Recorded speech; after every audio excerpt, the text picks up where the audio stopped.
I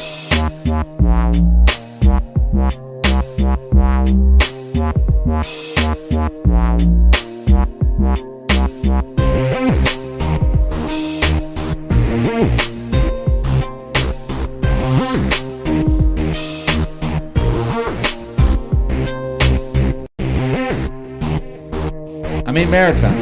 I mean Atlantic Canada. I mean Canada. I mean the world.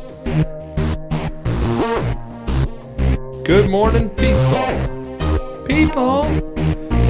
People.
Nashville!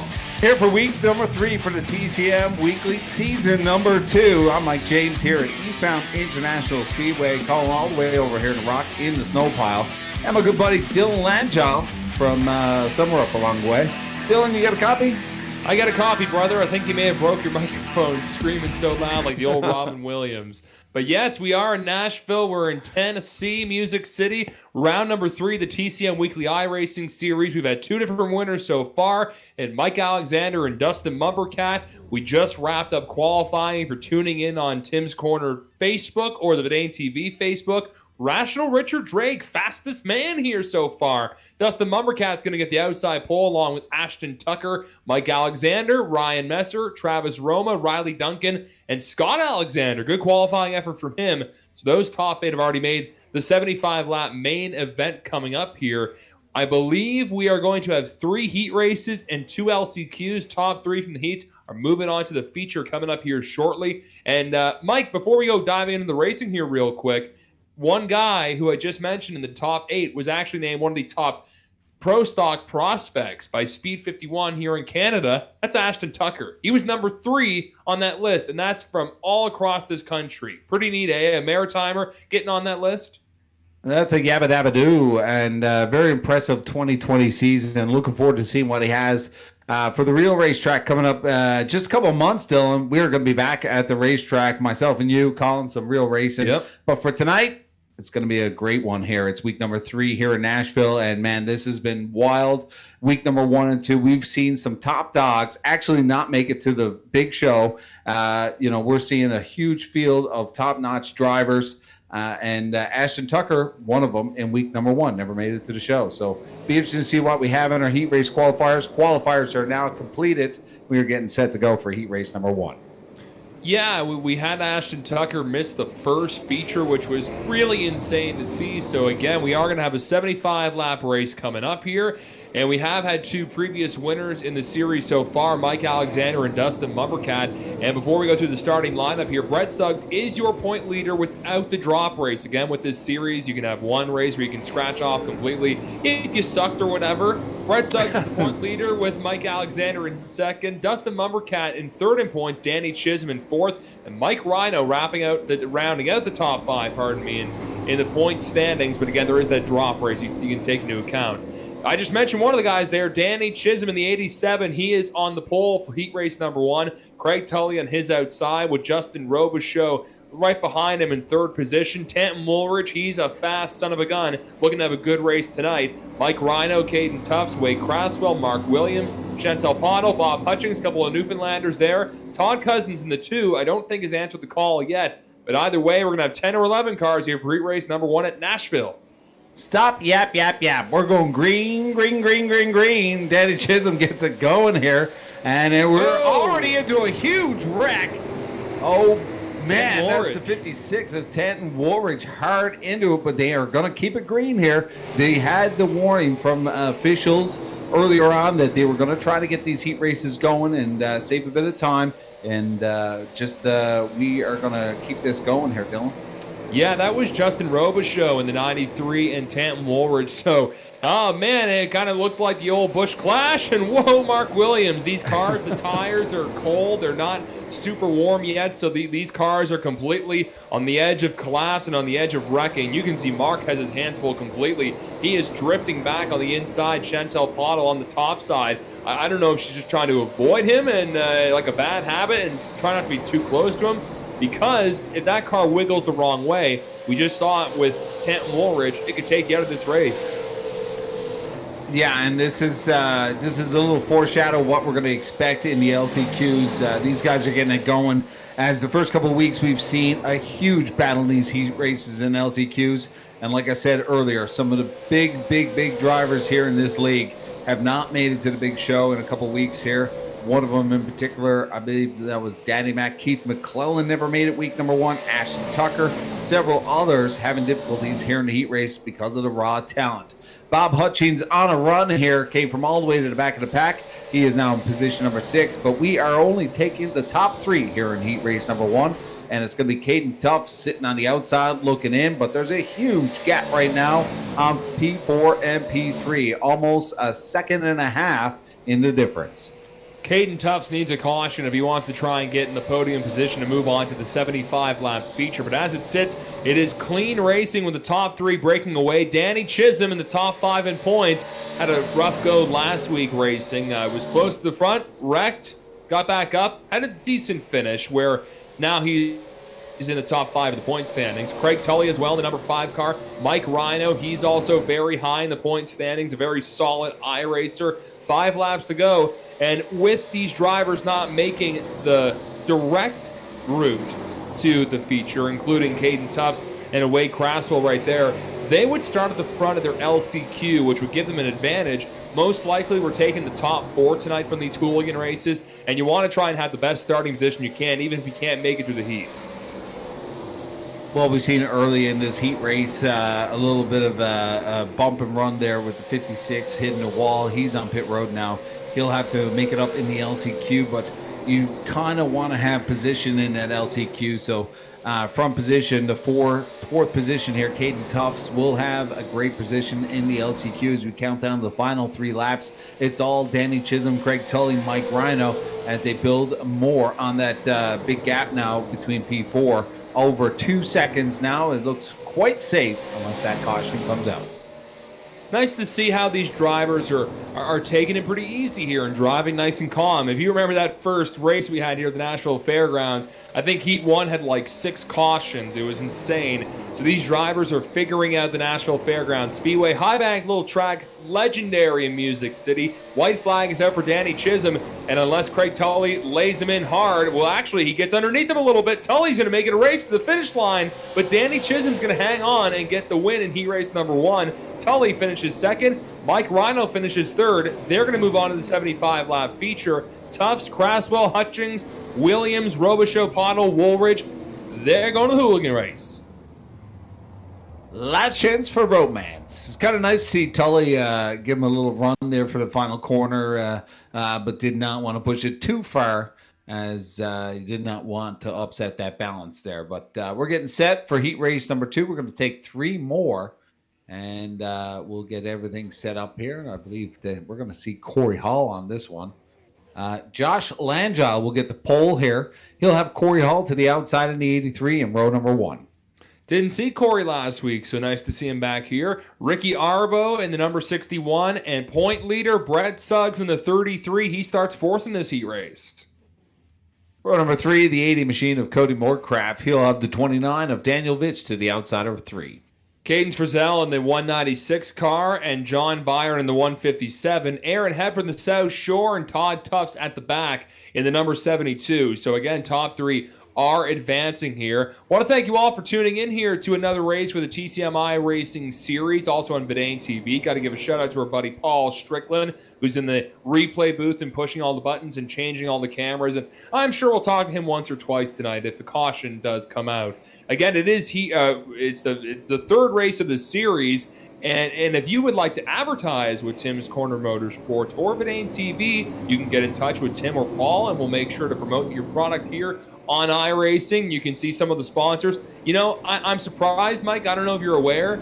Camping World, and Paul maybe knows about this too. Camping World, the store in the States, they're sponsoring like every truck at the truck race this weekend. But some iRacers as well can get like $100 for the store if they have a Camping World paint scheme. I'm surprised I haven't seen one yet tonight.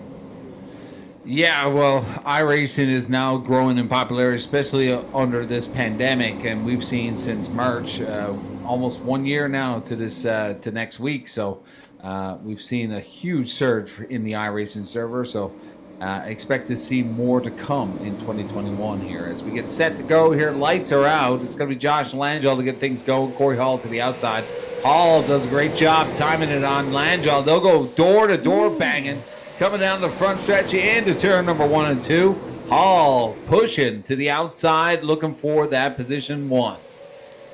Ricky Arbo trying to scan across the track. Langille throws a block, and you can see everyone's just trying to get every position they can. Brett Suggs driving a different car tonight. Of course, he always usually changes up the paint schemes, and Suggs is going to use that outside line to go around Ricky Arbo and Josh Langille. Josh is flickering on the screen. I guess the internet down Colebrook way in the valley is a little flickery here this evening.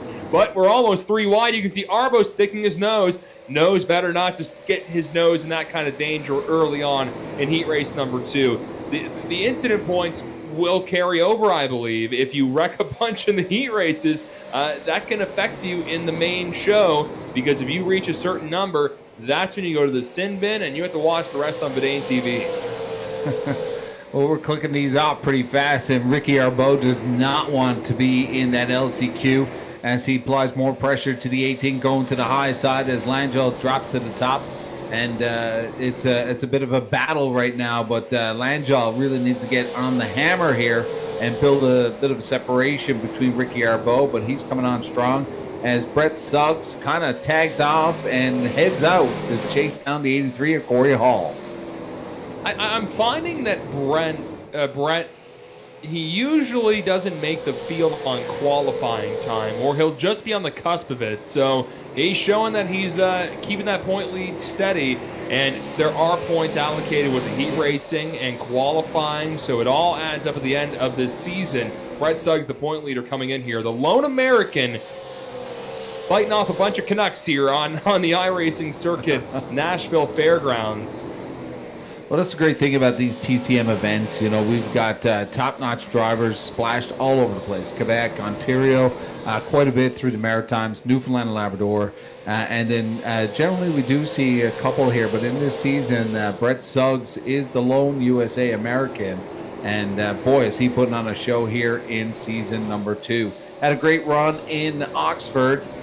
Did not work out for him. Ashton Tucker taking the championship, but he's kind of clear sailing here in the early parts here in Nashville. Yeah, Josh Langille here on the screen, you may notice he's flickering quite a bit. That happens when your internet's lagging. It's the same when you're playing Call of Duty, or if you're trying to watch a movie and it starts stuttering. So he's having a few things going a little iffy, but he's still holding his position in third. You can see a little bit further back. That's the 196 car. Deucing it out with another car. Cadence Frizzell on that number 196. I like the Pontiac style on that car. So right now, Cadence is a bit further back, so they'll most likely have to really go at it in a hooligan race to try and get to the top 3 or 4 in those races. We are in the final 2 laps. Corey Hall, he started his own pro stock team last year, had some ups and downs, blew up at Petty almost immediately with some engine issues. But then he had some strong runs towards the end of the year, and I'm sure he's looking forward to another big year in the pro stock. He gets the white flag, Mikey. That's just racing, but White Silk out for the 83 of Corey Hall, and Suggs will take it home in P2. Ricky Arbeau is not going to be in luck. He's going to move on to the LCQ as Josh Langille will cross over into position number 3. Top 3, Hall, Suggs, and I'm showing Ricky Arbeau actually made the move. Really? I'm seeing. I must seeing have fell asleep at the wheel. I'm seeing that. We got Ricky Arbeau on the screen as P3.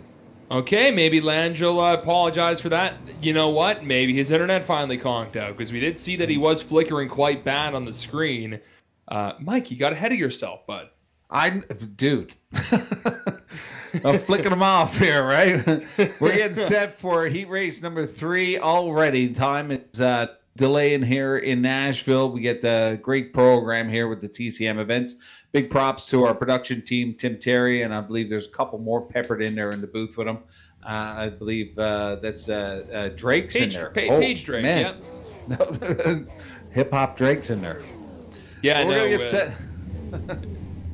No, it's all good. We got a lot of great people, and whether some announcers or anyone kind of weaves in and out, it's always fun to do this stuff on a Wednesday night. I know there's some racing coming up tomorrow. I'm sure Tim will have more on that. Got some more racing coming up next week as well. And before we just roll off here, there is going to be another edition of TCM Live, and we've got some more heavy hitters coming up on that program, including Sean Turple, 3-time Maritime Pro Stock Tour champion, 14 tour wins, had a spectacular final win. I'll put that in asterisk there because you never know if he'll come back at Riverside. Also, Rob Poirier from New Brunswick, the mini stock champion at Petty Raceway and Speedway Miramichi.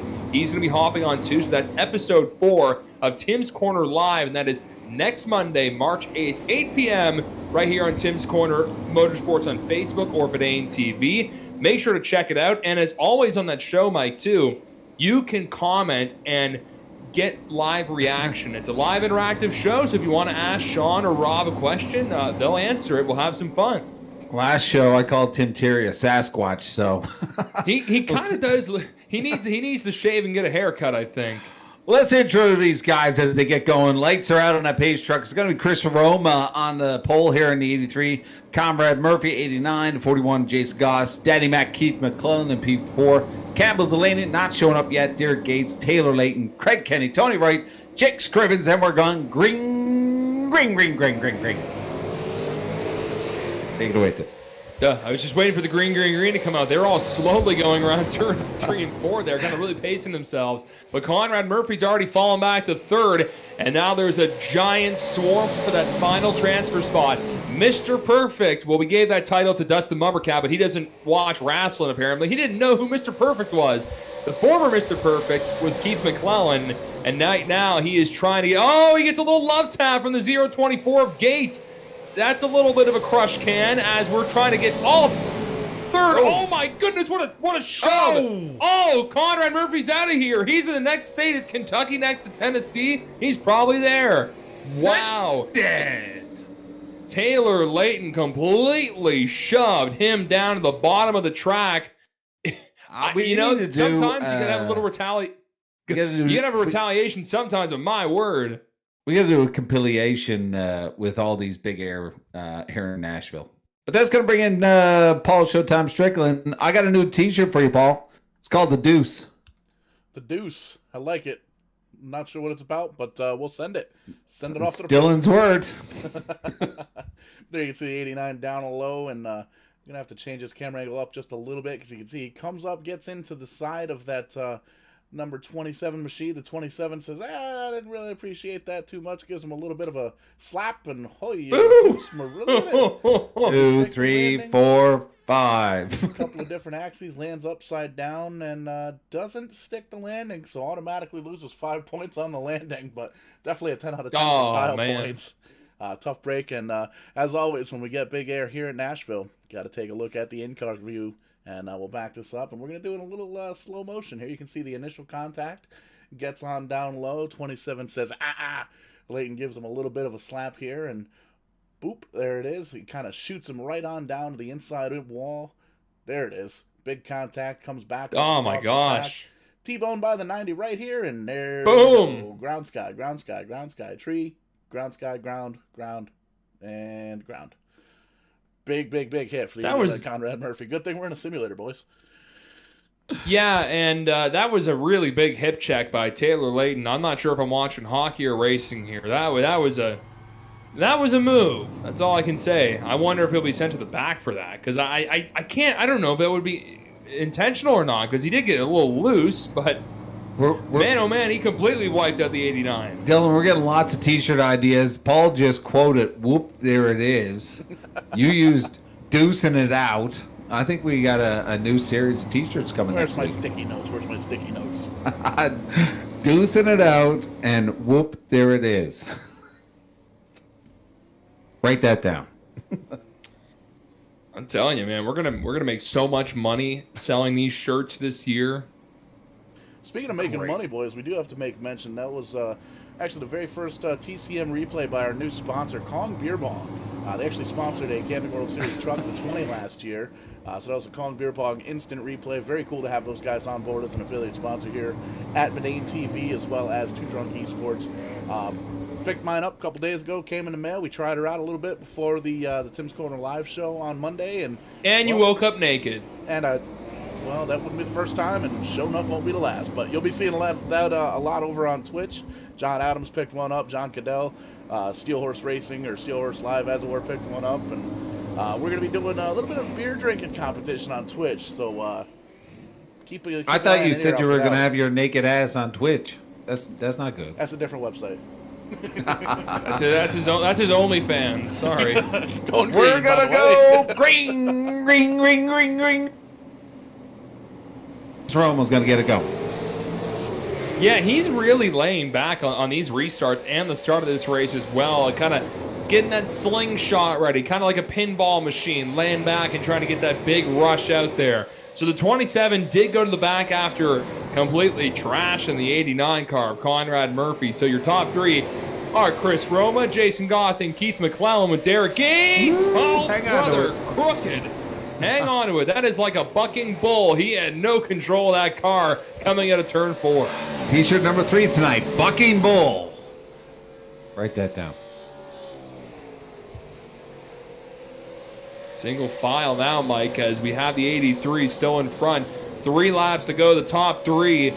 Roma, Goss, and McClellan. And Keith, I think, also did not make the main race, or at least one of them he was on the outside looking in. So he's hoping for a good night tonight. He's got the GPU and the CPUs all tightened up on his computer, and he's looking to have a good evening here at the Nashville Fairgrounds Speedway. You're just full of one-liners here tonight, Dylan, man. I'm writing all this stuff down. It's been a pleasure to be here in Nashville with you.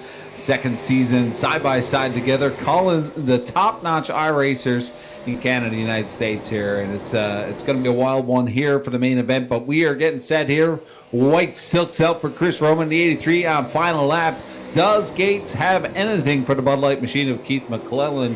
I think time is going to run out for him as they cross over. It's going to be Chris Roma, Jason Goss, Keith McClellan going to the main event. We're going to have to talk to Tim Terry just a little bit later.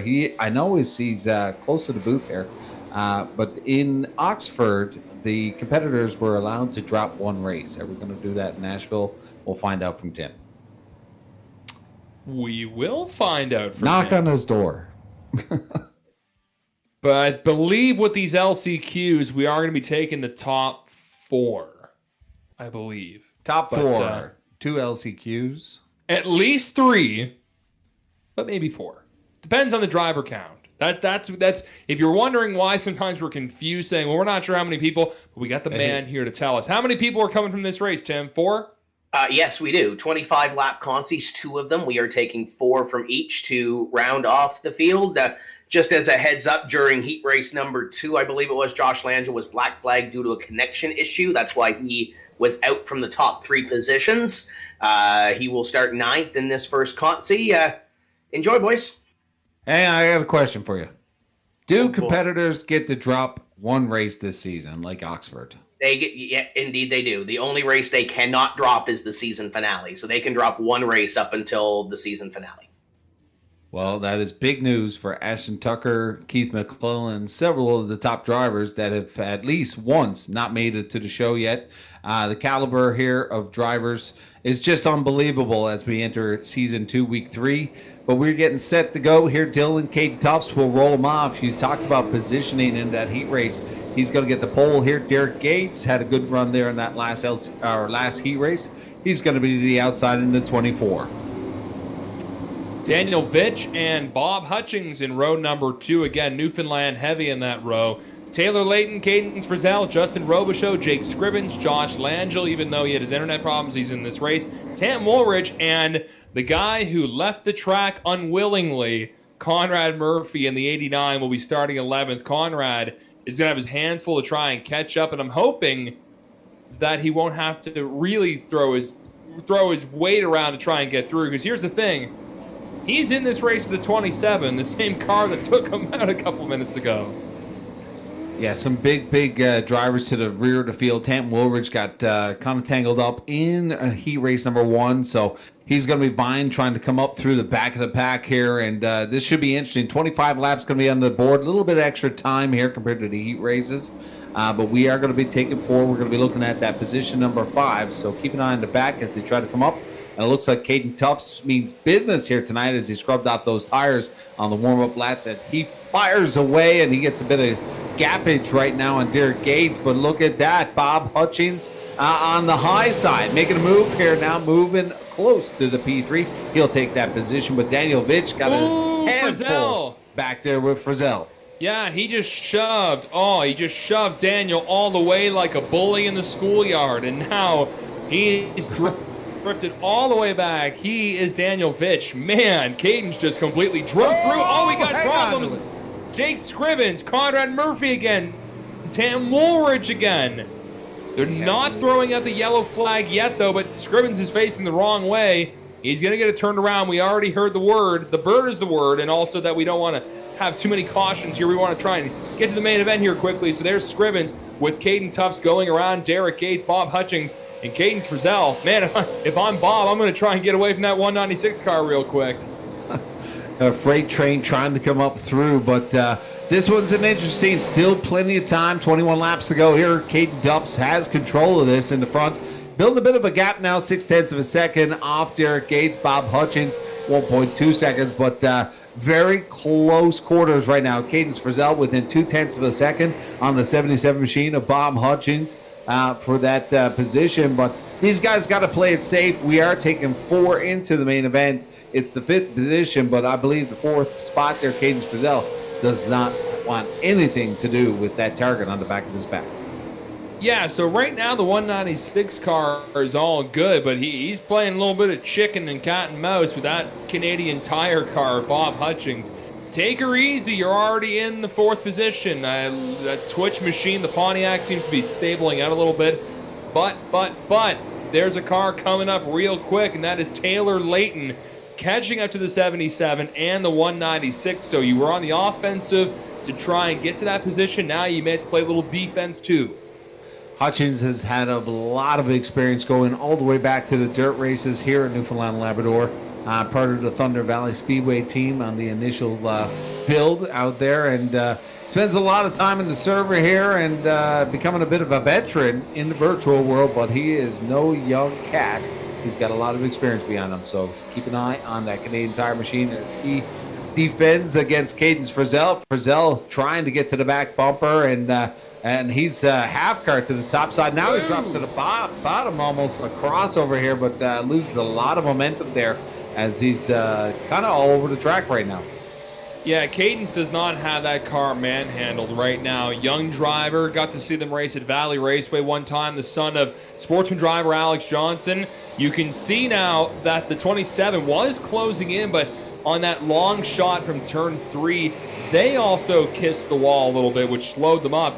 Cadence Frizzell trying to look underneath the 77, going to try and see if they can get a really good run. They catch up to the back of the 77. Hutchings, his mirror is full of twitch right now, and that is the 196 car. 3-car little pack. Oh, Frizzell again really dives deep and going to try and go underneath. He seems to be hammering the gas real hard in the middle of the turns there, Mike. And he might get too close for comfort with the 77. We're on board with the 196. Watch this, folks. Watch how close and watch how hard he hammers the gas in the middle of turns.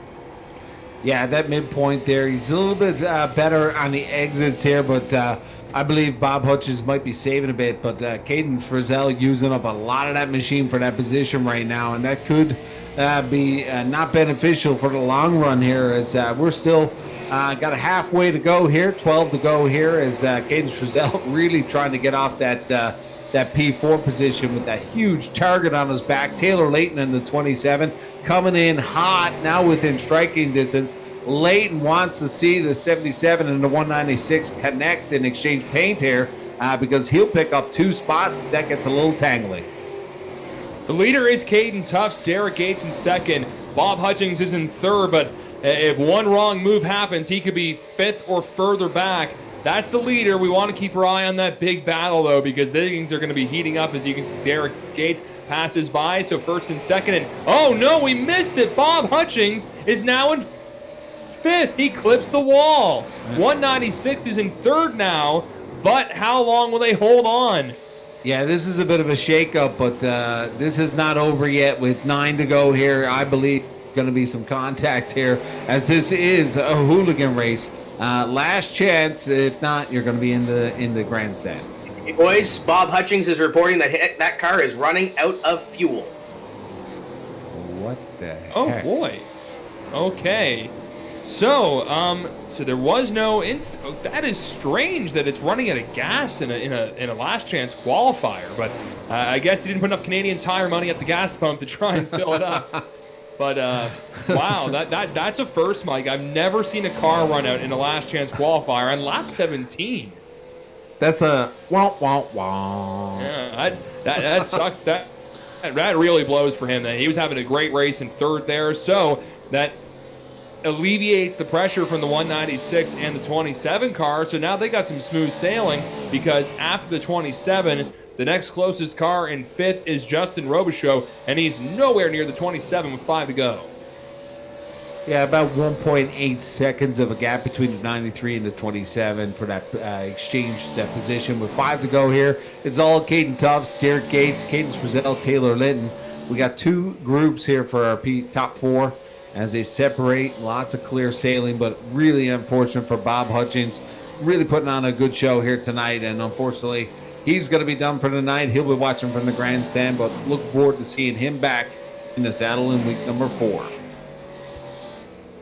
Cadence has got some speed, and I'm very impressed that they've settled the car down a little bit now after really diving in to try and get 4th. But hey, that's what you had to do to try and get in this transfer position for the 75-lap feature coming up here. Derek Gates and Caden Tufts, they've been taking it sleazy, taking her easy. In 1st and 2nd, Tufts took the lead right off the get-go, starting on the pole. 3 laps to go for these drivers. The first LCQ will have another one coming up here shortly, I believe. But right now, it is the number 88 right in front. Sorry, Dylan, I'm taking more notes. Taking it sleazy. That's a nice one. There you go. That's me and Paul over here taking notes. We're going to make a fortune off you, Dylan. It's great. Just make sure to throw me my cut. You're 10%. 1%. 15 bucks. We'll negotiate. And you say buy one more time, you're getting a shot in the head. I said bud. Okay. I'm just messing with you. But bud, there is 1 lap to go if you're watching on Tim's Corner or Bedane TV. Getting ready for another 75-lap race, round 3 for the TCM Weekly iRacing Series. And the first hooligan race will go to young Bandolero driver Caden Tufts. I'm getting my Bando drivers mixed up here. I'm fired, aren't I? whiskey.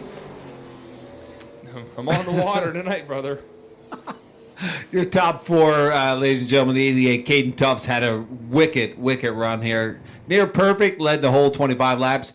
Gates will come in P2. Cadence Frizzell, Taylor Layton moving on to the big show, but most importantly, Tufts picking up a few spots in the lineup for the main event.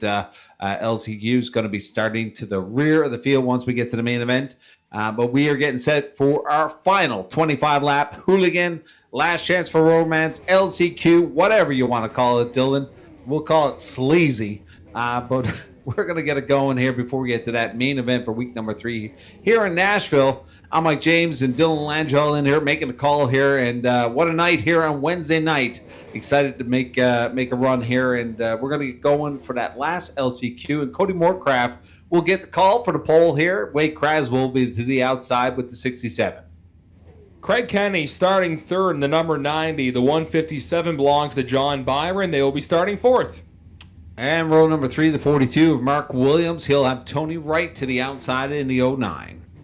Aaron Hebb in the 66 car starting 7th. The Lone Lady, Chantel Pottle starting 8th. Campbell Delaney in 9th. Todd Tufts in the 72 and 10th. And Todd Cousins at the back of the field in the number 2 car. Remember, top 4 move on to the 75-lap feature. Coming up here real darn soon.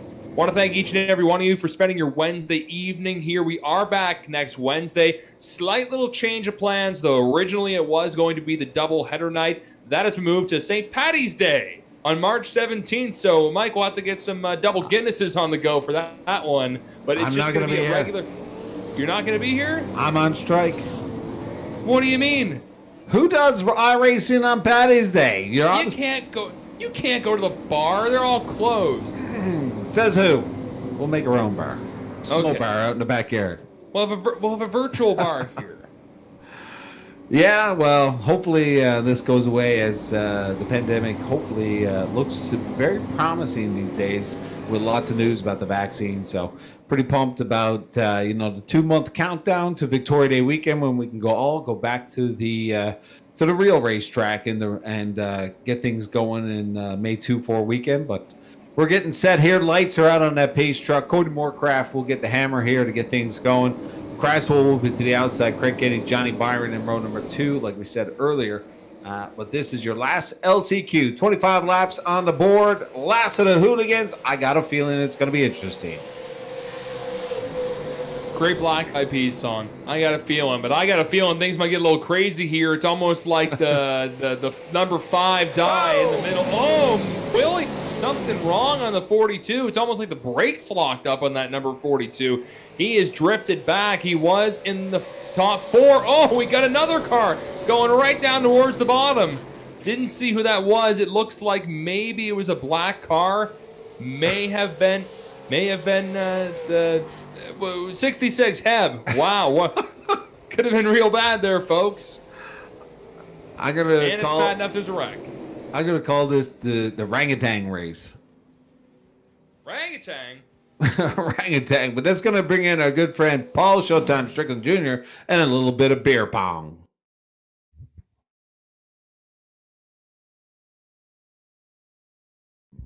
Hey, Yeah. I got 5 kids, man. I'm 42, 43, 44. I don't know how old I am, but I'm old, man. Beer pong. I thought you said beer pong.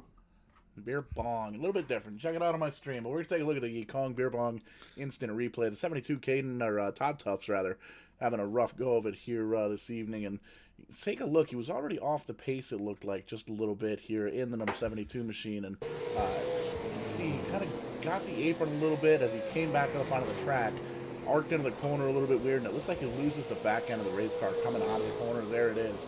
Flips that thing right around, right in the racing groove, and a couple of other small incidents before that on the track as well. So throwing the caution out a little bit on the early there, you can see 72 retires from the race, but it's going to hand the lead over to Cody Morecraft rather, and probably going to restart maybe 18, 19 laps to go. So still plenty of time to try and get up into one of those transfer spots. Oh man, I'm on Google right now, and this Kong beer pong is the deal. You get to put your can in there, and you can have your own, basically, beer bong to go. Yeah, it's kind of a mobile beer pong. It's a pretty cool little party favor, and they jumped on as an affiliate sponsor here with Vidane TV. So if you punch in right in the address bar, kong.twodrunk.net, you see it at the bottom right of your screen there with the little gorilla logo there, King Kong, I guess, as it were. Check it out. They got some cool t-shirts over there. The hats. They got that hats. They got that hats just like we got that hats over at Vidane.shop. But a pretty cool little deal. And I made mention Friday night I'll be jumping on. Don't have anything going on here in Vidane TV, so I'll be jumping on twitch.tv/Strickland94 doing some sim racing and maybe some Viking stuff, playing a little bit of Valheim, and we're going to be conging some beers, and hope you'll join me and watch me get drunk, I guess. Okay, I got a question about this Kong thing. I'm looking at it right now. Where does the beer come out? Out of the funnel. Okay. So it's a koozie. This one looks like a Yeti almost. Like I'm looking at. It is. Am I looking at the Yeti. right? Nope. It looks very similar to a Yeti. There's a hole in the bottom of it, so it acts as a koozie. But then you take the funnel off the side as we go green here, and you screw the funnel in the bottom, dump the beer in it, boom. They didn't have that. They didn't have that at band or church camp for Dylan. No, I had an old school one that was made out of like medical tubing and like a funnel you put oil in almost. You can put that in your fanny pack, Dylan. Hey, you can sell them. Okay, there's children watching this probably. You're supposed to drink apple juice in it. Anyways, green flag is out. Back out here on lap number 8 with Cody Moorcroft in front of Craig Kenny and Wade Craswell. And Campbell Delaney's in that 4th position, so the top 4 break away. And we tend to see that a little bit with this racing, especially in LCQs. Always at the top 4 really break away. So whoever is in 5th right now is going to really, really want to put some horsepower down to try and catch up to Delaney. And that's Tony Wright, the 09 car. Yeah, spotters are now pecking at their drivers right now. It's time to go. We got 15 to go here. Mark Williams trying to give a bit of a run right now on Tony Wright. Wright has a full mirror of the 42 of Mark Williams back there. If we can have a peek at him there, Mr. Producer. Bit of a battle there for P5. Just read the instructions for that Kong thing, so now I fully understand. I'm ready. I'm ready for the weekend, brother. You're ready for church camp, are you? That's right. I'm ready to see a little battle here for 5th, but these cars are going to start cooperating or something because they're losing distance from 4th as we're coming up to the halfway point. Tony Wright, he's got the Pegasus Mobile 1 on that car. Pegasus got to put some horsepower down and try and catch up. Man, I would love to see you call wrestling. Oh, brother, don't get me started. Maybe I can announce... hang on to it. Johnny Byron. Yeah, that was a tight move there. As you can see, Williams trying to gather that car up. He's been having problems the entire race here. We banter back and forth, but we're all having a bit of fun up here in the booth, myself and Dylan. But it's been a pleasure the last 12 months, Dylan, calling lots of these iRaces, and I can't wait to call a real race with you, hopefully this summer. But we'll get you down here on the Rock. But bit of a battle brewing right now as Mark Williams now will fall off, and Johnny Byron takes over that position. But bit of a gap right now, over 2 seconds in the difference between our top 4 and our P5 here as they continue to battle. Johnny Byron dropping to the bottom here on Tony Wright. But this is not looking good unless caution comes out. And if you need a friendly reminder of who already made the race, Rational Richard Drake got the big pole tonight. Congratulations to him. Last week winners, Dustyn Mombourquette, he's going to be starting 2nd. Ashton Tucker in 3rd. Mike Alexander in 4th. Ryan Messer will start 5th. Travis Roma starting 6th. Riley Duncan, the 97, starting in 7th. And last driver to make it on their qualifying time, Scotty Alexander in the 55. He will be starting 8th once we finish off this last chance qualifier. Another 75 lap round number 3 of the TCM Weekly iRacing series at the Nashville Fairgrounds. These cars fly by once they get some solid green flag laps under their belts. Yeah, big horsepower in these super late models here in Nashville, and they get around pretty quick. 18-second lap times here on the big half. So these super lates is the car to go with right now in the iRacing. Very popular here in the TCM events. But it's all Cody Moorcroft right now as he checks out with 6 to go here. Your top 4 kind of playing nice up there. No one really getting out of shape here. Wanting to get into the main event, as we talked about earlier. Quite often we've seen some Delaney. big ones, but Delaney goes for a slide job. But we've seen quite often some of the big dogs not making the show here. So the top 4 have to play nicely here, because if not, Tony Wright, Johnny Byron could be on the hammer to pick up that spot. Well, that was the slide job you don't want to have happen here. He was completely sideways coming out of turn 4. And I'll tell you what, the intensity's picking up here, but all these drivers will make the race. So with 5 laps to go, if I'm the spotter, I would tell them, boys, settle down here. If there's a crew chief, I'd say, okay, listen, you're in the top 4. You don't need to push it anymore. You don't want to take out your competitor, and most importantly, you don't want to take out yourself. As Wade Craswell's on the bottom, Delaney trying to seek around the top. The 90 car, Craig Kenny's well in front. If I'm in 5th right now, far back, I'm praying they get into each other. Oh, spotters are probably telling Tony Wright that there's lots of activity in front. Keep hammer down and keep it going, because this is getting wild here for position number 2, as Craswell, Delaney continue to battle back there. The only thing right now on the board is a little bit of a in the main event. It's kind of interesting to see these guys be so aggressive with 2 to go. And it just kind of makes me grab the seat a little tighter, because I'm just so worried they're going to get into each other, because we can see how these cars can just react from the littlest touch, and Delaney goes real wide and backs off in the 67. He must have the Tim's Corner Banane TV feed also in his ear, because he backed off a little bit. White flag is out for Cody Moorcroft, going to solidify his position into tonight's 75-lap feature. And the top 4, and the rest of the top 4, I should really say, keep her clean. Checkered flag is out for Cody Moorcroft, Kenny, Craswell, and Campbell Delaney, the last drivers to make our main event tonight. Saturday night main event or Wednesday night main event, whatever day it is. I don't know what day it is, but it's going to be great here now to line them up for main event here in Nashville. We're going to see that top 8 that we did not see in the heat races. I was going to mention it earlier, but you talked about Brett Suggs in the qualifiers of recent, not making the top 8. But I got a kind of funny feeling that he likes to get a bit of a warm-up in these heat races to get ready for the main event. But we are set to go. You said it earlier. Rational Richard Drake got the top time in the qualifier. The 141 Laker News going to be on the front row, and he's going to have Dustyn Mombourquette to the outside in the 116. Ashton Tucker in the 0-2, starting in 3rd. Mike Alexander, he's already got a win under his belt. Can he make it another one tonight?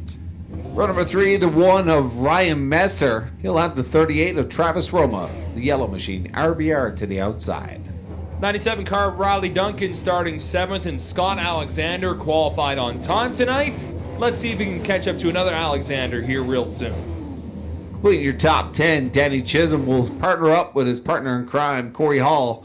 The 87 and 83 will complete your top 10 in row number 5. Ironically, those are CHR stablemates, if you will. Chris Roma, Craig Tully, Brett Suggs, Jason Goss, Mike Rhino, Ricky Arbo, Keith McClellan, Caden Tufts, Cody Moorcroft, Derek Gates, Craig Kenny, Cadence Frizzell qualifying for this race in the LCQs, Wade Craswell, Taylor Layton, and Campbell Delaney starting 25th. Last but not least, a couple of young guns in this field. In fact, a good mix of some veteran drivers we've seen in the Maritimes and Atlantic Canada racing, a lone American sprinkled in here. So nice little shepherd's pie of cars and drivers here tonight, Mike. Who do you got a favorite for? I think Mike Alexander is going to be dominant once again. I kind of a bit of a favorite with the 1 of Ryan Messer. It's very difficult to pick as the field. These 25 drivers are pretty stacked, but I'm going to be a little bit biased here. I'm going to go with my boy DC Otto from Torbay, Newfoundland and Labrador. He's been hot lately. The firefighter, Jason Goss, to the front. I'm going to pick Rational Richard. He got the pole. He loves iRacing. He seems to really come into his own towards the middle part of these seasons. We'll see if he can do it here in round number 3. Green flag is out 75 laps around the Fairgrounds Speedway. Round number 3 really kicks off here with the main event tonight. It's the 141 of Rational Richard. As you can see, the cars are just clogging up the backstretch now, trying to get on that bottom line. You can use the outside line, but you really need the rubber to develop, and it ain't going to be there on lap number 1. Yeah, we'll see that outside line develop here. We've seen a lot of side-by-side action as we're seeing Ashton Tucker, the two machine, to the outside of Ryan Messer as they go door-to-door down the stretch here as he continues to stay to the outside. As it's very difficult once that inside line gets there and it gets bumper to bumper. If you're on that outside, you really got to battle. Dustyn Mombourquette was absolutely perfect last race, leading every single green flag lap. He won't be able to accomplish that tonight. Even though you do get some extra bonus awards for leading the most laps, and there are the contingency awards, all it really matters is getting that checkered flag at the end of the race. So right now he is in second. You can see Roma and Ryan Messer side by side with Ashton Tucker watching this all happen in front of him. Early on the get-go, we already saw one car run out of gas. Oh, hello! Ashton Tucker gets clipped by Ryan Messer. This could bring out the caution. Maybe not. It was a single car incident, but that could have been a lot bigger. Problems with the 0-2 car of Ashton Tucker. And there's the caution now after getting careened by accident. A racing incident coming out of turn 4. Ryan Messer. It looks like Ashton Tucker's doing burnouts. Brother, it's lap 6. You didn't win. It was interesting. Ryan Messer was on the bottom of Ashton Tucker and then crossed over to the top to see if the top would work, but it got a little loose and clipped the 2 car of Ashton Tucker. But we're going to bring in our Showtime Paul Strickland Jr. and Kong Beer Bong replay. Take us back, bud. Yeah, a little bit of a tangly situation there for Ashton Tucker, and may very well be a penalty possibly on that. We know we did talk to Tim Terry last week about drivers staying out a little bit longer to try and get these caution flags to come out, and that was an entire lap that the number 2 car was out. There you can see the 1 car, Messer gets in a little bit loose there. He gets into the 2 cars, shoots him down the inside wall, big contact there. And as he gets spun around, you can see locks the brakes up, and a couple of cars coming here in the racing groove, and that's when the caution flag gets flown, because there you can see Richard Drake in the 141 coming around. So Ashton Tucker at the very least can be put a lap down, and you can see just pretty much stuck up there as the drivers come on through, trying to force the issue there. So tough break for Tucker. Now, we've talked earlier in the week, Tim Terry came out with a new rule. If the caution has got out because you did not tow or whatnot, you will serve a penalty. I don't know if Tim can jump in here, but I believe there may be a penalty being served right now, Dylan. Well, tough thing, though, because I would probably give him props for keeping the car down, because he easily could have bounced back and taken out more cars. And even when he tried getting it turned around, maybe he misjudged how much room he had on the track. But he did keep it at the top, so we had no other cars get involved in that wreck, which is a good thing. We still got a lot of competitive cars on track. So if you're just joining us, we've already had 1 caution along with the other heats and the LCQs. But first caution out in the 75-lap feature involving 2 young New Brunswickers, Ryan Messer and Ashton Tucker, 2 drivers who I know are going to have a large 2021 on the Pro Stock Tour or those Pro Stock races between Petty and 660 this summer. Going to be pretty awesome to see them. But here on iRacing, they've already got a little tangling. Sleazy. I like that one. Write that down, Paul. We're going to get set here with, I believe the lights are out, but they're going to get set now to double them up lights, I believe, are maybe still on that base truck. My eye vision is shot, but we are doubling up and the lights are out. And so we should be back lap 11. That will give us 64 laps to go, if my mathematician brain works. Are you a big math guy? I was. Until I met a beer bong in engineering school. Oh, fair. I've been looking at the website during the cautions. Pretty neat, though, but the green flag is back out. This is going to be, well, how neat will it be? Because we're almost seeing a crossover from Dustyn Mombourquette on Rational Richard Drake. And the 75 of Mike Alexander settling in third there. You can see the number 38 car of Roma trying to get up to the top 3. I wonder what Richard's strategy will be, because he's got 2 fast cars right behind him. He had the fastest lap in qualifying, getting himself the pole. But qualifying and racing, 2 very different things. We're seeing another side-by-side battle again back there. Riley Duncan trying to get around Ryan Messer. He kind of hung out to dry to the outside here as he continues to battle and try to get the edge here. But now the 55 of Scott Alexander. Now they'll go back. And Danny Chisholm getting a little impatient back there. Gives him a little bit of a bump. But Ryan Messer not on the screen right now. He has exited the server. Oh, no, he is on the server. Oh, we got Alexander spun out on the front stretch. I'm lost. He was on, then he was flickering a little bit, Mike. He was kind of flickering like the light on the porch. Pork chops. That's gonna bring in Showtime. Paul Strickland Jr. Take us back, bud. Another Colin Beer Bong instant replay here. The 55 Scott Alexander pointed in the wrong direction. And looks like he might have had a little bit of help here. We'll take a quick look. We'll show it to you in real time. And here you can see coming into the corner, him and Riley Duncan just kind of going for the same piece of real estate. Almost a similar wreck to Ashton Tucker there in the 2-car a few laps ago. Doesn't, just kind of kisses the inside wall. There you can see spins around, gets her pointed in the right direction, grabs the right gear, stays on the lead lap. But unfortunately, going to have to restart all the way back here in 24th position. And it looks like that 25th place driver is going to be Ashton Tucker, 1 lap down. He is going to be the recipient of the free pass this time by. Yeah, Danny Chisholm kind of was getting a little bit impatient back there in the last couple of laps there. So not sure if there was any contact there. But still seeing him showing in position number 5 here. Richard Drake will get the restart here. He's had a fabulous season here in the iRacing. Rational Richard Drake representing Laker News. Ryan Messer. Pat Healy. Pat Healy.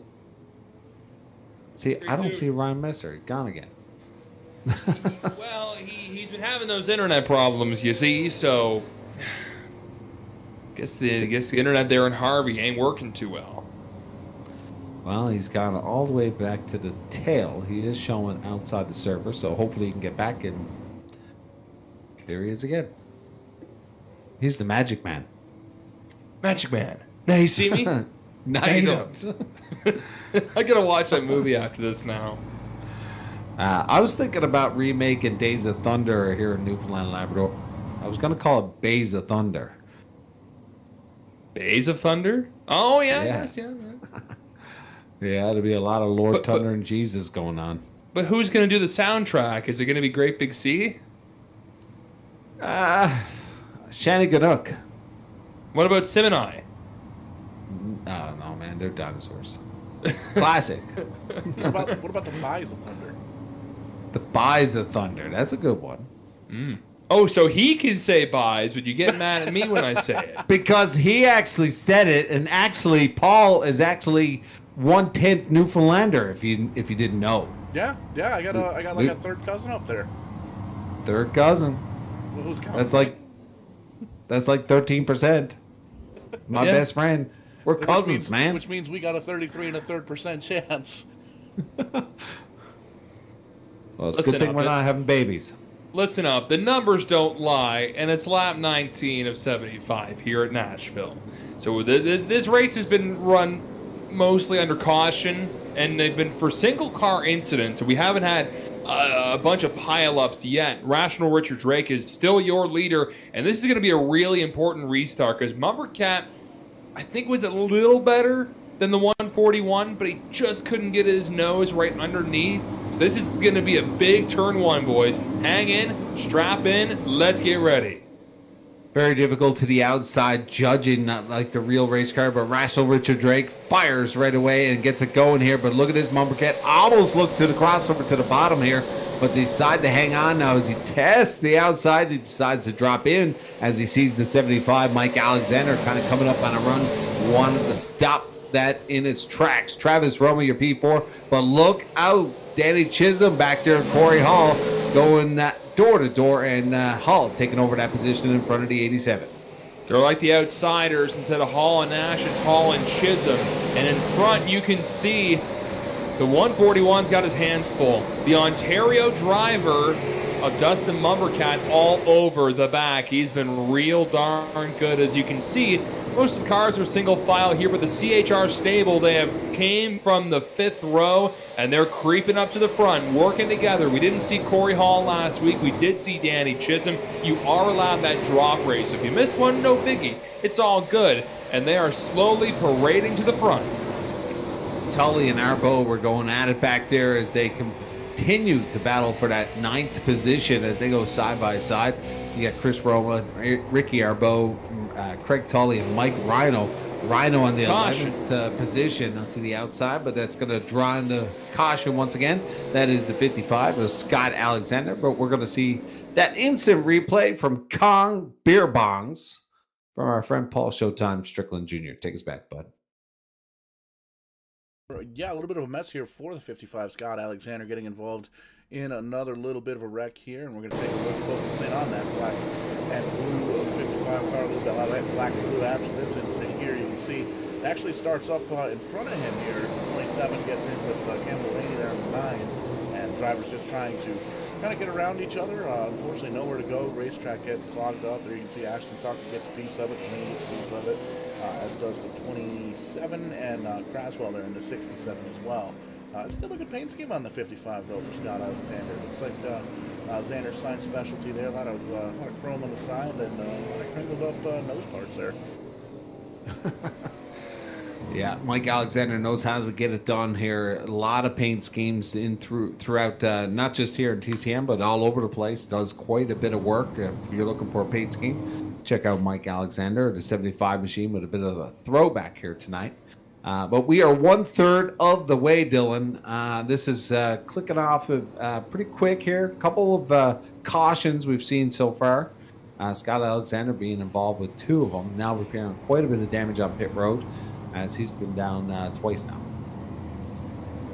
Yeah, and that's the way you got to do it. You got to kind of cycle through pit road, take advantage of these cautions to try and salvage whatever you can and try and get up to the top. Again, these aren't just special one-offs, and Tim will have more on a special one-off coming up tomorrow, which is going to be a little different from the norm. But the one-off races, yeah, you know, you show up for a little fun and you get a win potentially and book your ticket to the All-Star Showcase. But with the points here, you want to try and get the best race you possibly can. Even if you had a disastrous start, you want to try and make it up and have a semi-decent finish and try and bump up as much as you can. It's like back in the day in NASCAR where these cars would just be so beat up, or even like Tyler Reddick at the Daytona 500. There was nothing left of that car, but hey, you know what? Finished ahead of a lot of other guys who didn't race. Make it work. And a couple of drivers in here. Keith McClellan now finding himself in 13th position, as well as Ashton Tucker. They've had a doozy one there in week number 1 and did not make the show. So they're going to need a big race here to continue on with their surge here. But we are back to green flag, lap 27. And Dustyn Mombourquette giving a run here to the 141 of Richard Drake as they go door to door here for that position. Dustyn had a bit of an edge there, but fighting back, a little rational Richard Drake. He continues to dominate the bottom here and kind of pinning the 140 or the 116 of Dustyn Mombourquette to the top here. Now, will he have rational thinking, though?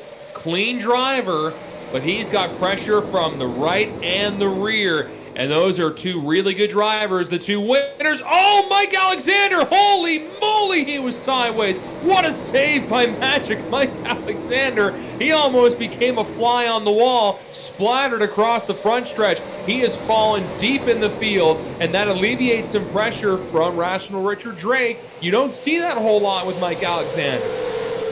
Yeah, just an error there. Not sure what happened, but what a save from the 75. He's going to find him back there with his partner in crime in the 8th position. He's got Mike Rhino in the 34 on the outside, fighting for the next spot on Ricky Arbo here.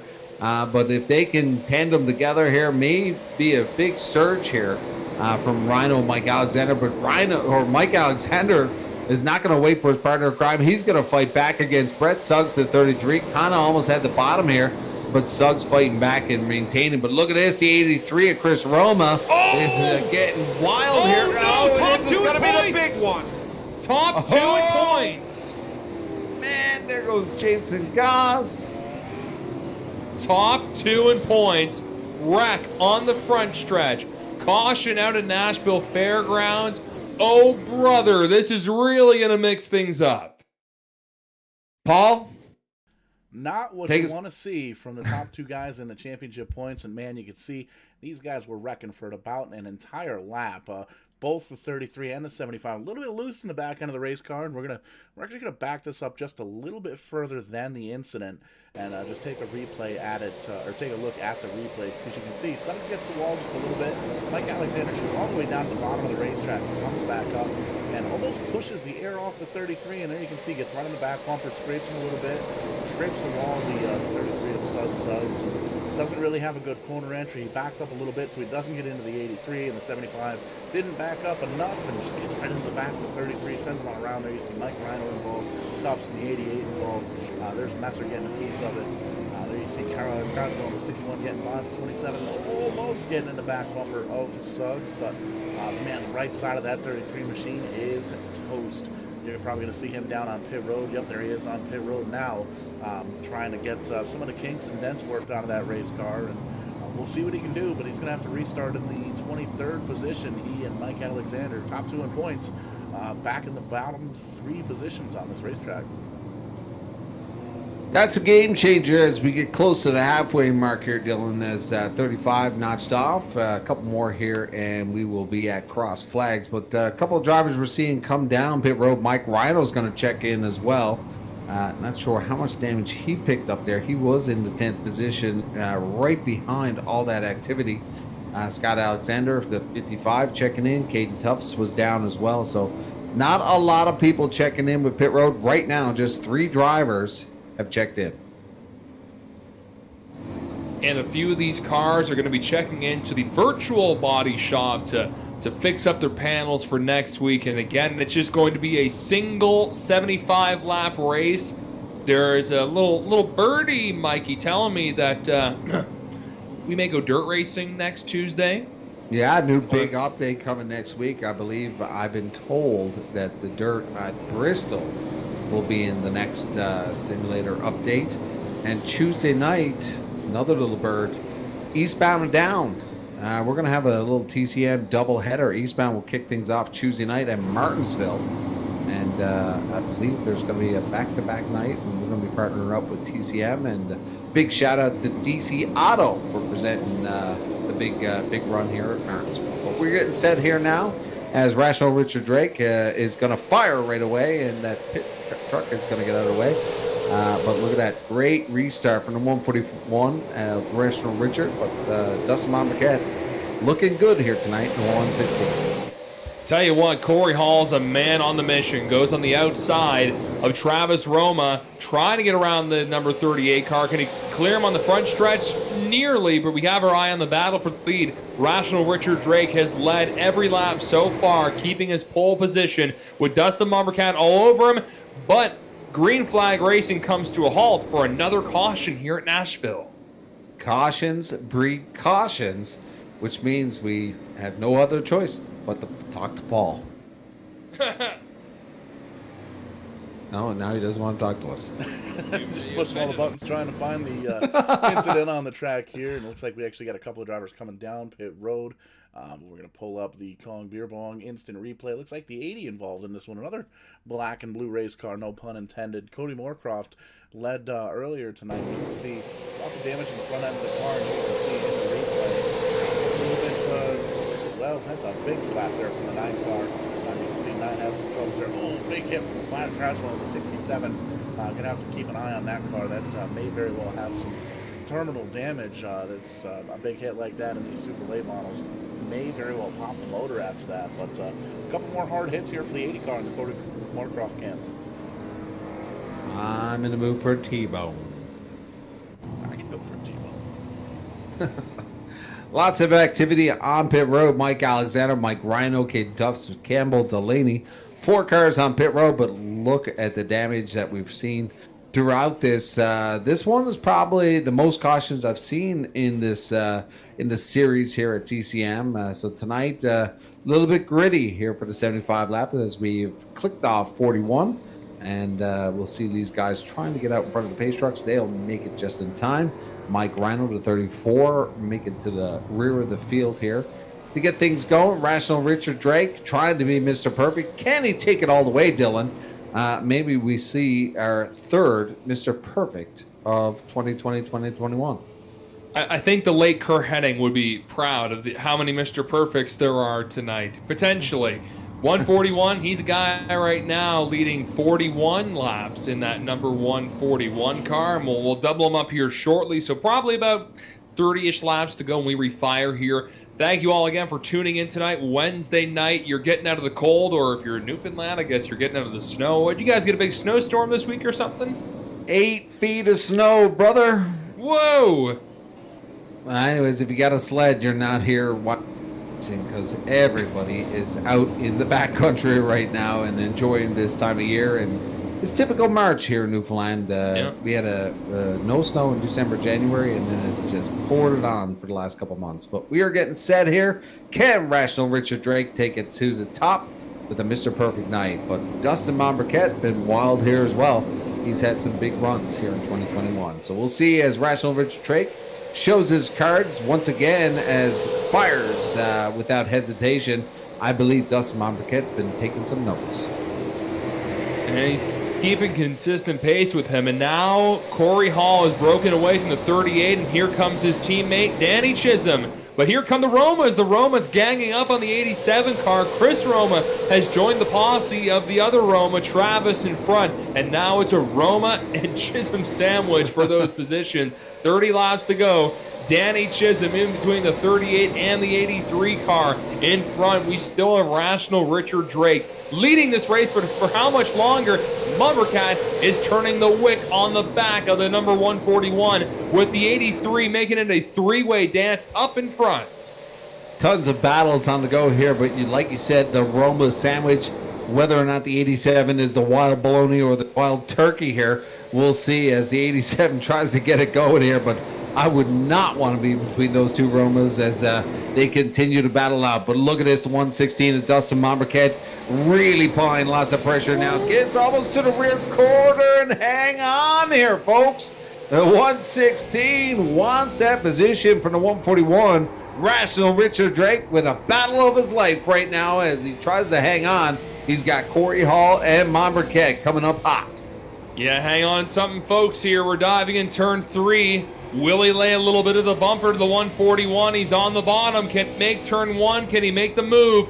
No, he can't. We're on board there with the number 16 car. Now he drifts back. It's a little loose and gets a little shot to the back from the 83 car of Corey Hall. Now it's a fatal four-way for first.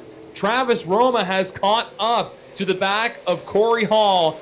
25 laps to go at the fairgrounds. Top 4 kind of checking out now by almost a half a second on Danny Chisholm. Chisholm gets a little loose as Roma gives him a scrub to the back bumper to say, how you doing? But this here, I got a funny feeling Dustyn Mombourquette has a fast machine here tonight. He knows it. He wants to get some clean air because he knows that 83 is coming up. Yeah, the 83 and the 16 are posting pretty similar lap times here along with the 38. So really, second, third, and fourth are the fastest cars on the track. Rational Richard seems to be maybe a bit better on the long run. He seems to be kind of having that consistent quarter to half car length between himself and the 16. But I got to say, great heads-up driving from the 16 car of Mombourquette. There's a few times he could have dove in real deep and took out the number 141, but he didn't. We like to see some nice, clean racing. But when push comes to shove, and we may be seeing a couple shoves here, you got to make the pass, and maybe this is going to be Corey Hall's chance to try and make something happen as we have another caution out, which will make things a bit dicey. Coming up to 20 to go, the 61, Ricky Arbo bringing out the caution. Arbo's been having a pretty good run here tonight, but unfortunately getting tangled up in a couple of these cautions. But we'll have a peek at what happened on this one. Paul, take us back. I think he might have had a little bit of help. Duncan and Arbo kind of going back and forth here. And you can see these guys have been racing hard all night long. There you see Duncan taking a look down low. Unfortunately, two cars can't occupy the same position at the same time. So gets into the quarter panel of the 61 and Urbo does a great job staying up on that high side, staying out of the racing groove, and keeping that car from getting any more damage. But man, lots of damage in the front of that. There you can see Moorcroft skating by. Lots of damage to the front of that car as well. Here on lap 55, 20 laps to go. Probably going to restart here around 15, 16 laps. Taking a quick look at timing and scoring. 23 cars still on the lead lap. Taylor Layton, running in the 24th position, 3 laps down. And Campbell Delaney, I believe, still on pit road, as is the 27 car, 15 laps down. But still 23 cars, anybody's race at this point. Let's talk about Scott Alexander, Dylan. The 55 machine was involved in a couple of doozies here at the early starts here of the main event. But that 55 has been down pit road 3 times here tonight and now finds himself in P9, just in shy of that top 10. Pretty neat to see Scotty have a good run here. And hey, to go down pit road a few times, we've seen stranger things in racing. You never know what can happen. The top 5 could take each other out, which could very well happen as the racing has been getting extremely dicey in this restart. Oh man, if you thought the racing was boring, wait until this restart. I guarantee we've got 4 fast cars up in front. My pick is still in the running. Who'd you pick again, Mikey? We were going with the fireman, the 41 Jason Goss, who was involved with some damage there, not by his own fault, but he's still fighting in P14, so the race is not over just yet. But I just wonder now if we'll see a little bit of a different card from Rational Richard Drake. Throughout this cautions on the restarts, he's had all of them. He's fired right away, and Dustyn Mombourquette has been near perfectly sharp on these restarts. If I was Rational Richard Drake, I'd kind of slow him down a little bit here and really disengage them on the outside. We see drivers from time to time lay back and wait until the last possible second hammer on the gas, and I agree that might be the strategy here, because what if you spin your tires really hammering the gas to try and get away, and then all hell breaks loose? But Richard's a really good iRacer, great racer at Scotia Speed World, and I can't wait to see him and the crew back there very soon. You were mentioning earlier the countdown is on. In about a month and a little bit, we'll be back at Scotia Speed World and Valley Raceway and all the tracks here in the Maritimes. Pretty darn excited for that, but we got some iRacing business we got to handle here, and this is going to be a restart, fans. Thanks for spending your Wednesday evening with us. If you again thought, oh, this is a little uneventful, watch this. Green flag about to come out. Rational Richard laying back, stacking them up.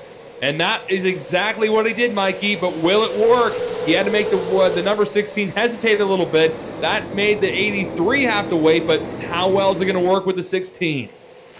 Well, it was a little bit of an advantage there, but the 16 has been sharp and kind of took note of what was going on there, and he did get away pretty quick, but the 83 almost hard into the wall as he slid up the track, but maintains composure, drops to the bottom here as Hall really wants to get to the back bumper of that 141 Mez, and now he looks to the top side. He's kind of crisscrossing over here, deciding which way he's going to go here, but I believe he's going to stay to the bottom here and tandem with the 141, which will be very unfortunate for the 16 of Dustyn Mombourquette. He really needs to get in here, and this could end up being a bit of a situation with the 83.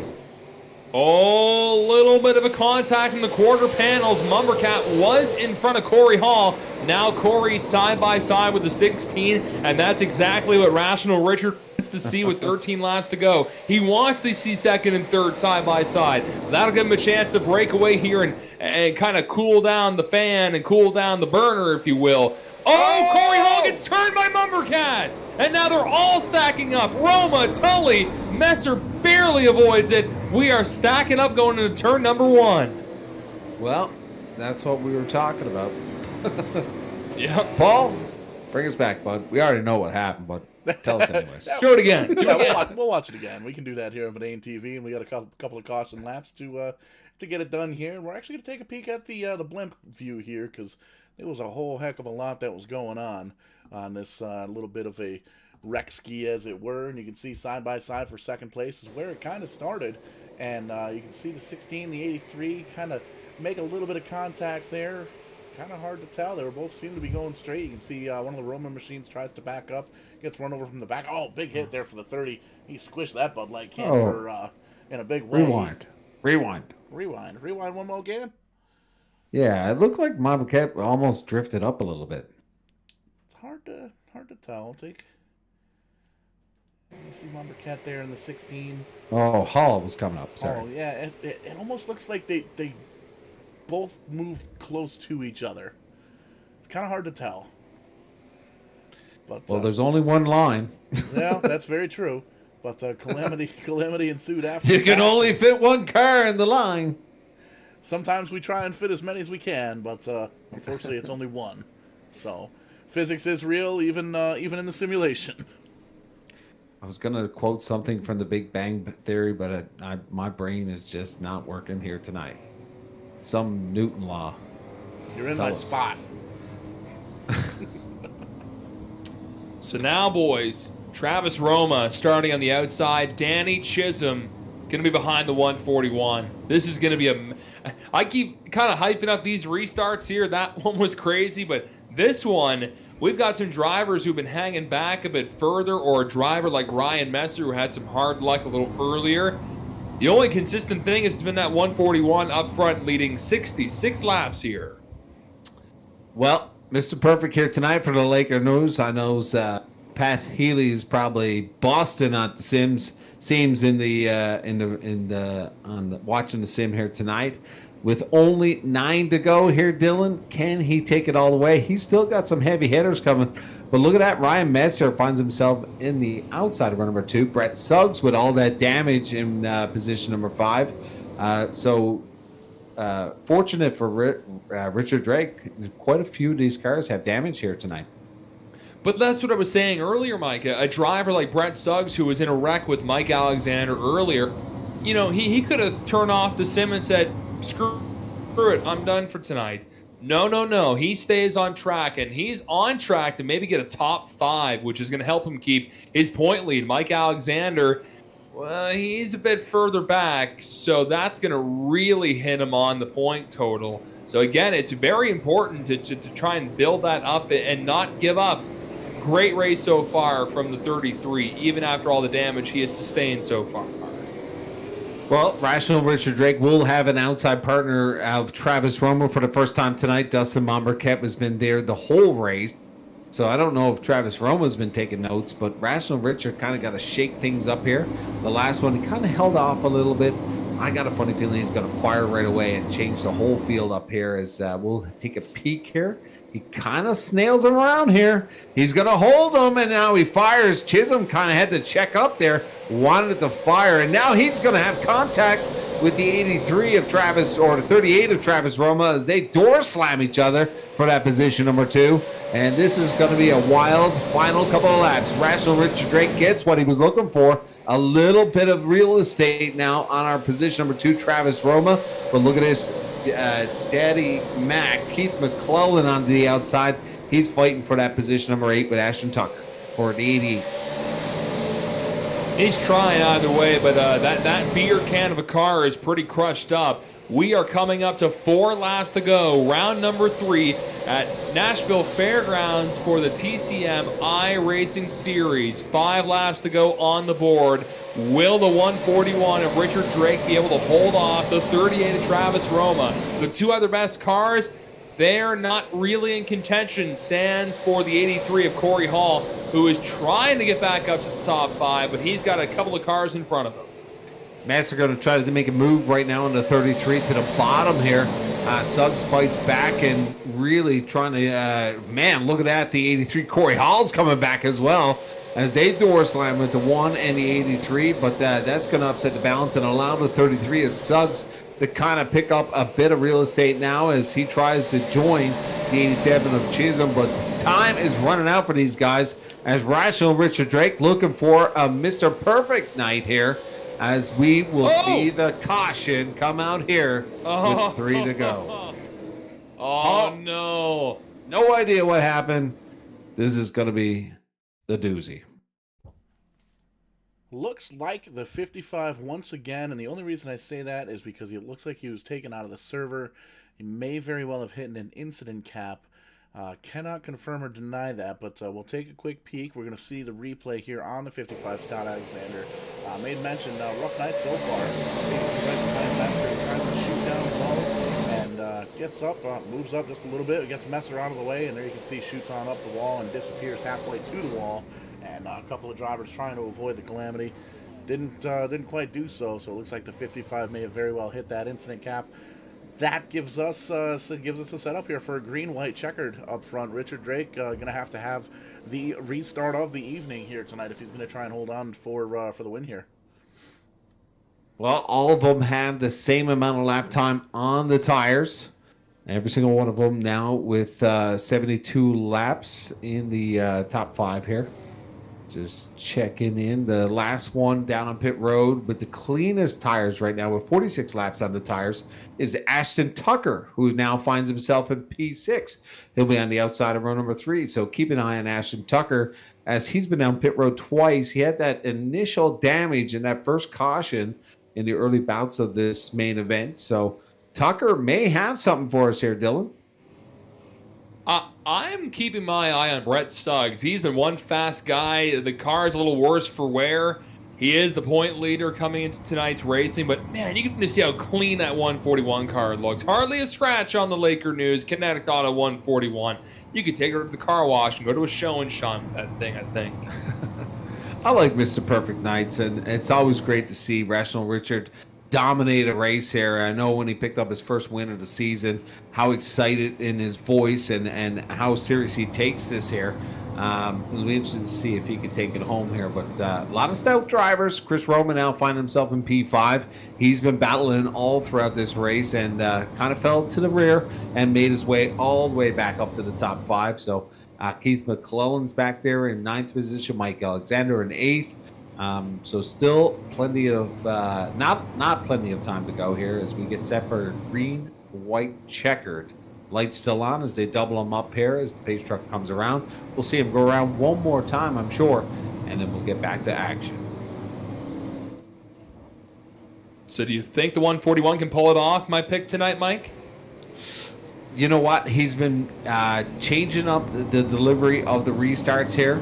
I believe he's going to refire right away here. I think he's going to save that one for the last one here. He's held him back the last couple here, and I believe he's going to get a really nice clean start here on Travis Roma. So I think the 141 has something for us here, but like I said, a lot of top drivers here. Ashton Tucker's been pretty good this season and find himself in that row number 3 with fresher tires. We'll see. Will he lay back? Green flag is out. Green white checkered at the Nashville Fairgrounds Speedway. A few of these cars look like modified. It's right now. Rational Richard Drake slides up. Will that open the door for Danny Chisholm? Side-by-side racing. Chisholm gets up to second, but can he get up to first? Coming around turn 3 and 4. White Silk is in the air. One more to go. The next flag's going to end the race, whether it's the white or the yellow. Oh, the yellow car of Roma on the bottom. We're 3 wide. The Romas make contact in turn 3. Going to turn 3 and turn 2, they make contact. But there is another Mr. Perfect in Nashville. It is Rational Richard Drake winning round 3 here at the Fairgrounds Speedway. Unbelievable. I let you keep that going, but they were wrecking there. Rational Richard Drake fired right away. He saved it for the last, but Danny Chisholm kind of a little bit overdriven the car. Really wanted to throw it in there, try to give the 141 a run, but Rational Richard Drake, he won the pole, and he dominated these 75 laps, and he's big props to him and Laker News team and Celtic Tire. I hope he's a wrestling fan. He needs to know who he is now. So 2 dominant performances back-to-back. One from Dustyn Mombourquette tonight. It's Richard Drake, and Richard earned that one. Danny Chisholm finishes second. And how about Brett Suggs, Mike? Getting wrecked a little earlier, finishing 3rd. Even Mike Alexander, 6th place finish, not bad. Young Caden Tuff's top 5, solid run. Keith McClellan in 7th. Mombourquette, Rhino, and Riley Duncan round out the top 10 tonight. Oh, look at that. It's, I don't know what you call that, Polish victory lap or the Elmsdale victory lap. The 141 car, Rational Richard Drake, doing the reverse, literally the reverse around the track. Pretty neat. He's fired up, bud. That's the first time. First time for that one, but we're going to go into a doubleheader, but our third place finisher here. Dylan, you want to have some words with Brett Suggs? Sure, Brett. You got a copy, friend? Yeah, I got you. Holy Moses, what a race you had. It sucks that you were taken out in a little racing incident earlier, but podium finish, although your car looks like it's ready for a modified race, though. Yeah, it was a more rough race this week, just trying to dig through the field and didn't have the best qualifying lap. Track was a lot different than it was last week, but I'm just trying to make my way up through the field and getting ran over, not once, not twice, a couple times there, but same driver, he knows who he is. We obviously was able to recover from it. We just ran clean, picked off one spot at a time, and able to bring home a podium, so I'm happy with that. So what can you do for next time, for next week? Or is it a case of that driver who will keep nameless? Is it just a case of I just got to really stay away from that guy on the track? Yes and no. I mean, I'm out there just going to run my own race regardless of what these other guys are doing. I definitely didn't get enough practice in. I've had a pretty busy day at college, so didn't get a whole lot of practice in. So I think that's what really bit me for the qualifying setup. But the race setup felt pretty good. We'll see how the track is next week. I think Tim mentioned it's just going to be one single 75-lap race instead of the doubleheader. Yep. But we'll just see what we can do for qualifying and hopefully get back up in the top 3 for the speed charts. Well, this is probably going to keep you in the top of the point standings. So you certainly earned the podium tonight. I know you got a whole crew at RBR that always support you. Want to shout out anybody tonight? Yeah, absolutely. Shout out to RBR guys. Travis and Chris get together there at the end. I know Travis was on a career run. He probably could have had the win, but he got used up a little bit, unfortunately. But yeah, shout out those guys. Shout out everybody active in the stream. These guys are popping off, and appreciate everybody tuning in. And as well as the Custom Matco, Lake Norman Power Cleaning, everybody that's working hard to make our 2021 race season a reality. Still looking for some sponsors, some supporters. So shoot me a message, anybody out there looking to climb aboard a United States race team. That's right. How does it feel to be the lone American in this Canadian iRacing series? It's kind of like you against the whole country. Yeah, if you put it that way, that's pretty funny. But I don't know. I've raced with these guys for such a long time now that I think I blend in with them. They know who I am. I know who they are. We all know everybody's name. But at first, my first race running with Tim's was a little bit nervous, being the only American. Didn't know what to expect, but we made some friends, made some rivals, just all part of racing, and it's been pretty humbling. Awesome stuff, man. Well, congrats on the third place finish, and we'll see you next weekend. I'm sure we'll see you in some more iRacing here this week, too. Absolutely. Also, tune into the stream tomorrow around the Road to Pro Series. So that's going to be exciting as well. Thanks, guys. Right on. Brett Suggs, third tonight. He earned it. That car's battered, beat up. Another car that's a little worse for wear, but got a second place finish tonight, Mike. Stanley Chisholm, the 87. He's here in the booth. Mike, you have a chat with him. Danny, you got a copy? I gotcha. Hey, bud, good run. I know you had a battle there throughout the whole race. You were in between the two Roma boys for a bit, and you fought very hard tonight. Take us through that last lap, trying to take the win away from Rational Richard Drake. Looked like it kind of just overdrove it coming out of the corner there a little bit, but just take us back that final couple of laps. Yeah, I kind of knew that was my only opportunity there. It was a green white checkered. I kind of just had to make something happen. So went down into one and gave Richard Drake a little bit of a nudge, but that's just all part about it. That's the only way you can make passes around this place. It's real side by side, really tight on the bottom. And I was able to get clear of Travis and try to go hunt down Richard, but he was just class of the field this tonight. Just had a lot of speed in the car. Well, great run from the young gun yourself. Danny, congratulations from all of us from Vidane TV and TCM. Hope to see you in the real track in the near future, but just let us know who makes it happen here tonight.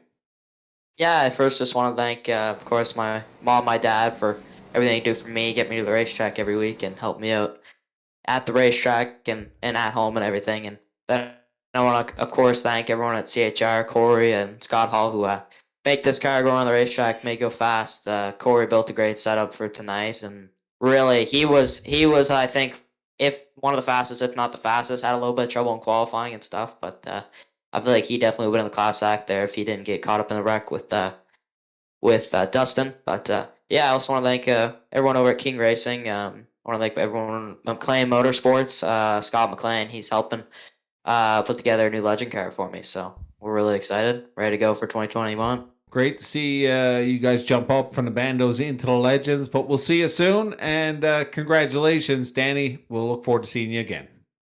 All right. See you guys. All right. That's going to wrap it up shortly. Before we talk to the 141, Rational Richard Drake. Dylan, you got a copy? I got a copy. I'm here. Do you got a coffee? I got a coffee, and I got a copy. And we got a winner here in the booth. A new Mr. Perfect, Rational Richard Drake. You're there. What a race, my friend. Oh, man, it was great. That was so exciting. I forgot to bring my coffee up here to join you guys. Oh, man, I mean, just the way you had to block off Dustyn, Mombourquette, and Corey Hall. They all wrecked behind you. And by the end, you had more drivers wrecking. You must have been watching the race in your rear mirror for quite a bit, eh? Absolutely. This is a tight track, and if you don't do your setup and your driving, it's really both of them right, then you're just going to shred your tires and have nothing left at the end, and they'll all be able to squeak in underneath you. I got to say, that's probably, that might be the most honest I've ever been kept in a race from my competitors, but overall, that was a lot of clean running. I can't believe how much intense too wide Dustyn and I had at the beginning there, neither of us giving an inch, but not even touching. So really, I couldn't ask for a cleaner, better race, and man, I'm just happy to be here. I think we showed the fans tonight that there's a lot of cars that are all pretty darn equal out there, and it's just luck of the draw if you can make your way to the front. So what was different with tonight? What was different with your qualifying to keep you at the front? Yeah, I just I just kept working on the setup. I came out a little too loose in week one there because, as I mentioned, where it tightens up, you really want to run a loose setup at the beginning, and I overdid it on that week one, and I've just been making subtle adjustments here and there. I was actually worried going into tonight that I didn't change enough compared to last week, but sometimes when you change too much, that's not good in racing either. So just working on the car little bits here and there, and it paid off. Yeah, it was such a fun race to announce here from the virtual booth, and I'm sure all the fans had a great time. Got a question, too. Was that a little Elmsdale victory lap doing the reverse, going the wrong way at the track? Yeah, I don't know if that's ever been done before. I'm sure it must have been a couple of times, and similar to the Polish victory lap, but my dad said, it'd be kind of a cool victory lap back in maybe 2014 when I took my first 50-lap win in the Lightning division at Scotia Speed World. So Tim told me, he's like, you should light it up sometime. But my dad's really drilled into me, you got to respect the gear, even if you're, changing the tires and stuff. Burnouts can wreck cars, and I want to save my stuff if I ever do this in real life. So I got to build those healthy habits now, right? So figured I'd do something a little different and go around backwards. So is that a promise when you're at Scotia this year that if you win a big race, that you're going to do that victory lap? Hey, I will bring that back just for you, Dylan. That's awesome. You have your wife Paige helping out with Tim here, but I know you got a whole crew, including Pat Healy, helping you out with sponsorship. Who do you want to thank for watching and helping you out here in virtual land racing and real racing? Yeah, thank you. Big shout outs to Pat Healy of the Laker News. I am honored to run that on the hood of this car and so happy to bring it to victory lane for him. Big thanks to Kobe's Auto Recyclers as well. They've been with us over a decade in real life, and so once again, just delighted to bring them onto the virtual scene. And my team, Kinetic Racing, that's my folks who were here cheering and watching in the background. My dad's spotting for me, and I got some little puppy mascots that lighten the mood too. So big thanks to everybody involved, and shout outs to Robin, Eric, Bruce, Janetta, anybody who may have been watching the stream. Thanks a lot for your love and support. Two last questions just quickly. How is your dad reacting with all the stuff happening behind you?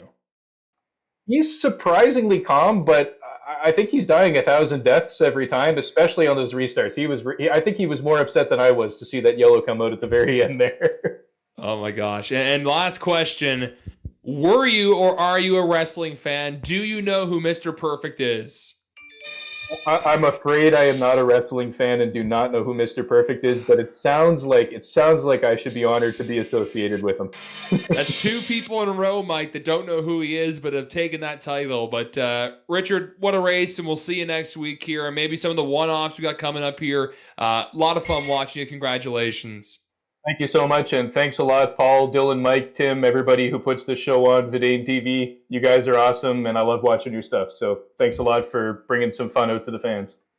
A little fun on a Wednesday night. Tim, another dominating performance by another driver, and I kind of alluded there, we got some fun stuff coming up, and we may have to see old Richard maybe get the dirt tires out.